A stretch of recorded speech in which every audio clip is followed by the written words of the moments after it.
नमस्कार, मी अर्चना. गावकडच्या रेसिपी या चॅनलवर तुमचं स्वागत आहे. तुम्ही शेंगा मागचे पुढचे देठ काढून आणि जेवढी निघेल तेवढी वरची अशी साल काढून पान शेंगा शिजायला टाकलेले आहे. शेंगाचे तुकडे यामध्ये चवीनुसार मीठ, झाकण ठेवून 5-7 मिनिटं आता हे शेंगा शिजून घेऊ.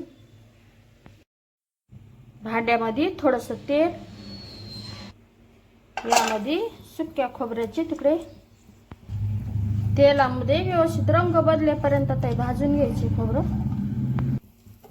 कांदा गॅसची आत मोठी ठेवलेली. आता ही कांदा खोबरं व्यवस्थित असं भाजून घ्यायचं रंग बदलेपर्यंत. भाजत आलेली यामध्ये आता थोडेसे शेंगदाणे गॅसची आत मोठी ठेवलेली व्यवस्थित असं भाजून घ्यायचं. आता शेंगदाणे, लसूण सगळं साहित्य आता व्यवस्थित असं भाजून झालेलं आहे. काड्यासहित कोथिंबीर घेतलेली. आता हे वाटण कसं करायचं, अगोदर मिक्सरला सुक्क फिरवायचं, नंतर थोडं पाणी टाकून छान असं वाटण बनवून घ्यायचं. त्यामध्ये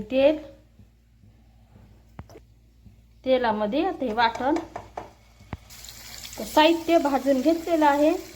तरी छान रंग येण्यासाठी, छान चव येण्यासाठी व्यवस्थित असं तेलात परतून घेणं गरजेचं. परतत असताना यामध्ये घरगुती मसाला, हळद तेलामध्ये व्यवस्थित असं परतून घ्यायचं. छान असा रंग आलेला आहे. हे शेंगा शिजून घेतलेल्या पाण्यासहित टाकायचं.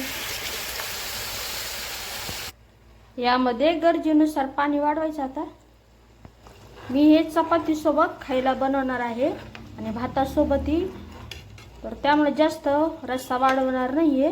भाकरीसोबत खायचा असेल तर थोडंसं पाण्यासारखा रस्सा बनवायचा. मी किंचित असा दाटसर रस्सा बनवणार आहे. चपातीसोबतही खाता यावा आणि भातासोबतही. शेंगा शिजवताना मीठ टाकलेलं, तर जे वाटण टाकले त्यासाठी आता हे किंचितसं मीठ. शेंगा अगोदर शिजलेल्या आहेत, तर आता ही गॅसच्याच कमी केलेली, कमी आचेवर फक्त 2-3 मिनिटं आता हे ठेवणार आहे.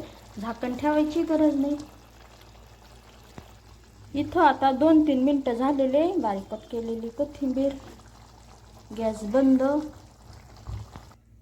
मस्त अशी ही शेंगाची रस्सा भाजी, जास्त पातळ नाही आणि जास्त दाटसर नाही, तयार झालेली आहे. तर नक्की बनवा माझ्या पद्धतीने आणि कशी झाली ते मला कमेंटमध्ये सांगा.